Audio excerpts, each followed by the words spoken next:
So, ayun, another bike day. Mga idol, good morning. So, tara, pag-jack tayo mga idol at tay. Matagal-tagal na rin hindi ako nakapag-jack.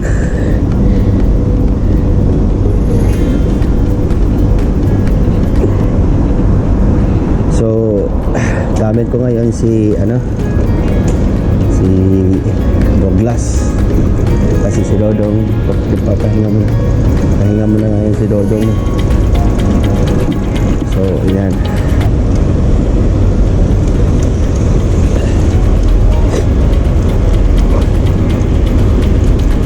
so maganda magpa-jack ng umaga. Napakaganda.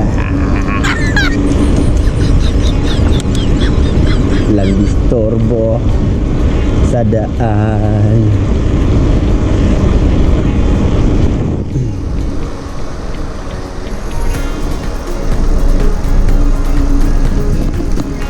Try din nating baka may makita tayong may nasalubong tayong mga bisikleta din. Ayan natin pagka maganda kasi pag marami. Pero solo muna. So nakauna yung Strava natin. Tingnan natin kung si Dodong yung gagamitin natin. Ay hindi, tingnan natin kung si Douglas yung gagamitin natin. Tapos kumpara natin time sa time ni Dodong kung asan talaga mas mabilis.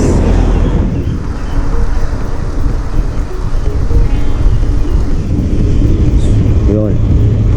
Good morning, good morning, good morning. Tara na. So same route pa rin yung gagawin natin. Dito tayo ngayon sa Al Zahia Bridge. Okay, bababa tayo dito. Kaya tayo subukan natin ang angatan si Dodong. I mean si si Douglas. Yung anong feel ni Douglas sa angatan.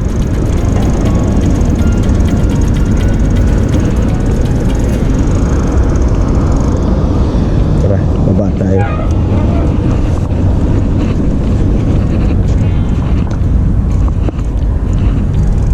So, nangyari sa'yo, Brad? Ba't kumiko ka dyan, Brad? Nakakatulog ka ata eh.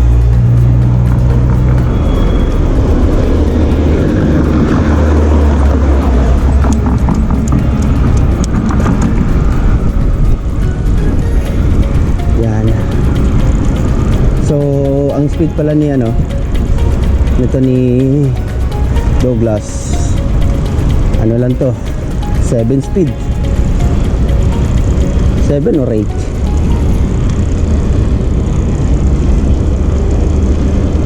Papalitan ko na lang to ng pang road talaga na setup, especially yung mga cogs. Kailangan talaga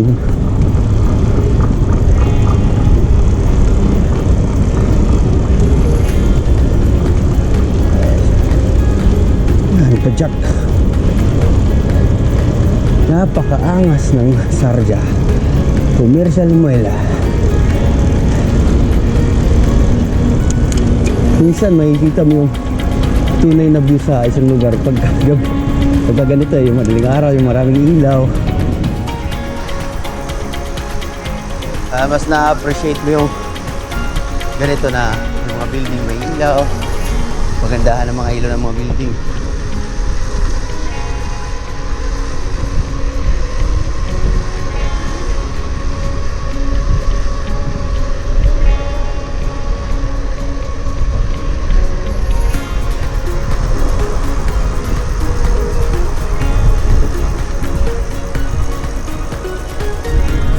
Kasi pag-jack kasi walang sasakyan,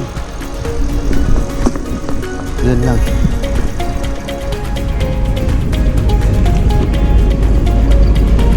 Sarap. Carrots.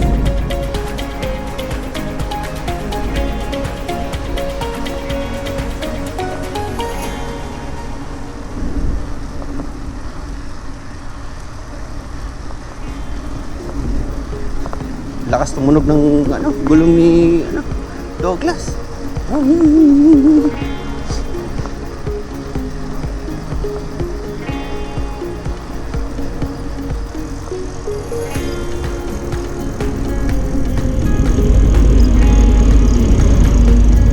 Pero in fairness, sa Douglas budget bike ko to, mura lang bili ko dito. Nabili ko lang ito ng 150. So sa 150 na yun, meron na akong hardtail, diba? Ginawa ko lang ito, pinumpuni ko lang, inaayos ko lang kasi may mga sira din to. Hindi siya running condition nung nabili ko. Pero yun yung ka-advantage pagka may alam ka kaunti sa mga buting-ting. Pag alam mo, yun, kahit yung mga sira, pagka bumibili ka ng mga mga ganito, bike or mga ano pang yung mga tumatakbo or yung mga kailangan ng mga mechanic. Kung may alam ka, advantage talaga. Hindi ka nagagastos para paayusin yung bike mo. So kailangan mo na lang, tiyaga lang talaga para ayusin, Ibig sabihin ng zero cost.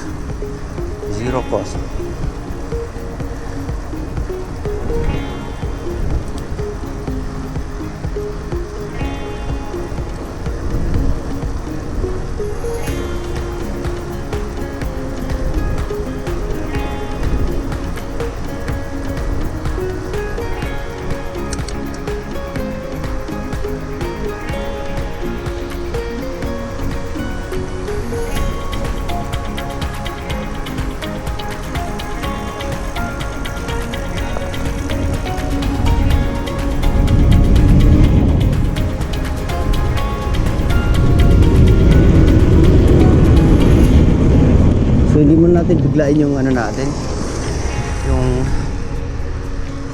pa ako, hindi ko muna bibiglain kasi parang may sakit siya, medyo may pa siya konti, kirot pa siya konti, pero medyo okay na, ipapadya ko na, pero hindi ko muna bibiglain ng gusto.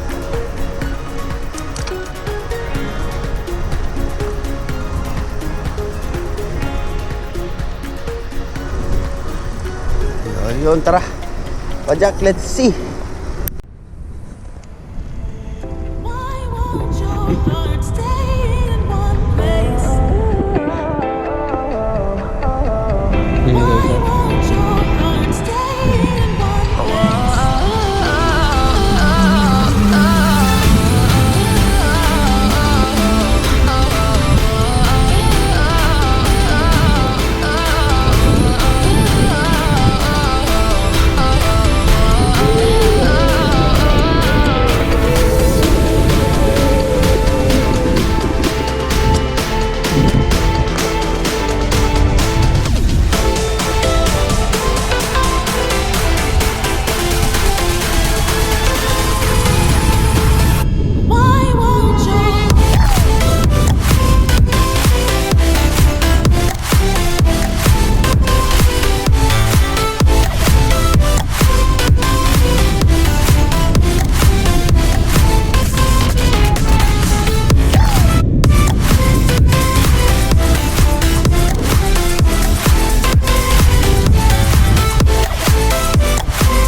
Yun, eto. Isa rin to sa magandang lugar. Napakahaba na ito. Sobrang haba. Siguro, tingnan natin.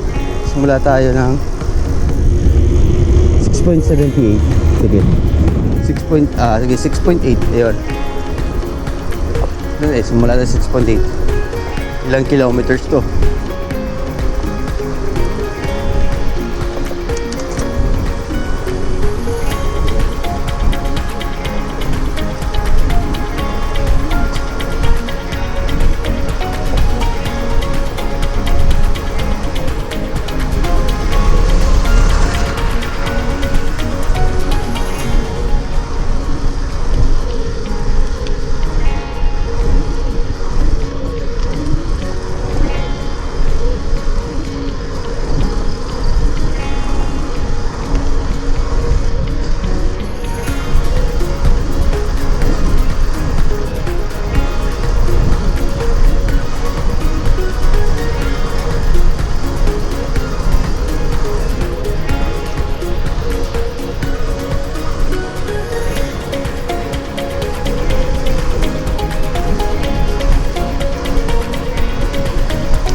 So, roughly, mga ano siya, 4 kilometers or 3. Kasi 6.8. Tapos, ngayon, magto 2 kilometers na eh. So, mga 3 kilometers siguro guys, yung haba nito. Pero, dito, walang masyadong sasakyan dumadaan dito. Tsaka meron din ito solid lane, solid yellow lane. So hindi pwede dito dumaan yung sasakyan. Pwede silang pumarada, pwede silang tumabi, pero hindi sila pwede dito mag-continue na dito tumakbo sa lane ito. So maganda pang bike, diba?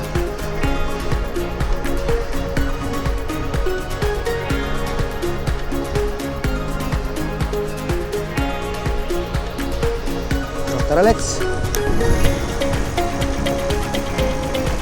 So, dito na tayo sa kabahaan ng Jari.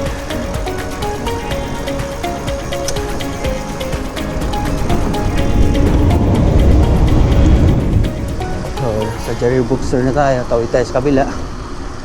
Yeah.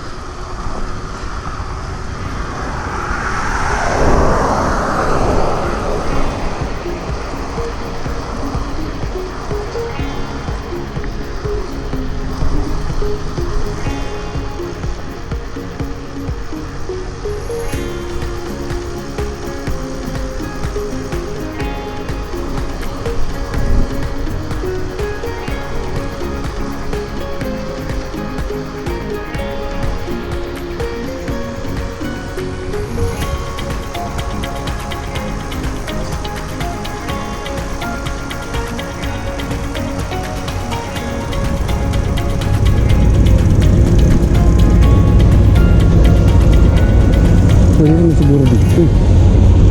Sa itawid guys. Para diretso tayo dun sa kabila. Huwag nyo itong gayahin guys ha. Huwag nyo yan gayahin guys. Sama yan. Sama sa kalusugan yan.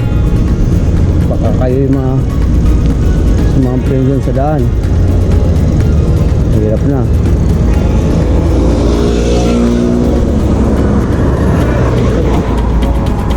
Ibaan ko kaya ito si pag-isip ko siya. So, dito na tayo sa University City Road.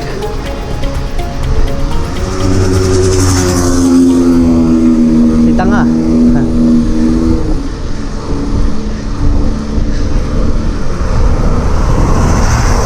Ay, tatawa ako dito sa mga ano dito, mga lalabat. Ganyan. Kasi parang kumbaga sila yung magaling dito daw sa magmotor. Ay nako, hindi na ako magdetel.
Dito na tayo guys sa may Buwela na.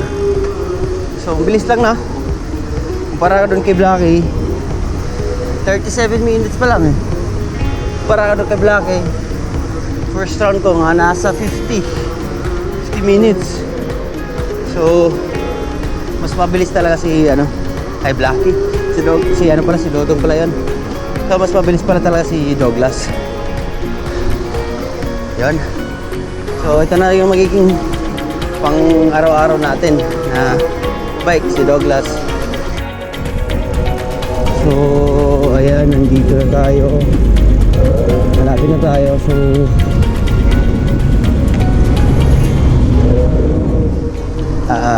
talagang mas mabilis dito si Douglas kumpara kay Dodong. Kasi 3 speed yung setup sa harap. 3x7, 3x8 pala. Yung kay Dodong 1x lang yun, 1x12. So yun talaga yung expectation natin sa pang mountain bike talaga, hindi siya for road. Eto, pwede ibanat sa road to. Ay, kagandahan na ito. Yan, hindi muna tayo magtutulaps kasi medyo hindi pa masyadong okay yung pa ako, pero okay na rin yun pag one lap tayo. Diba?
Yun.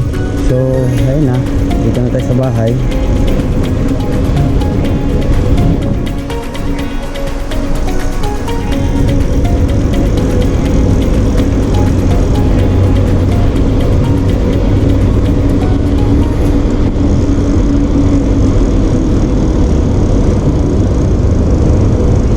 Ayan.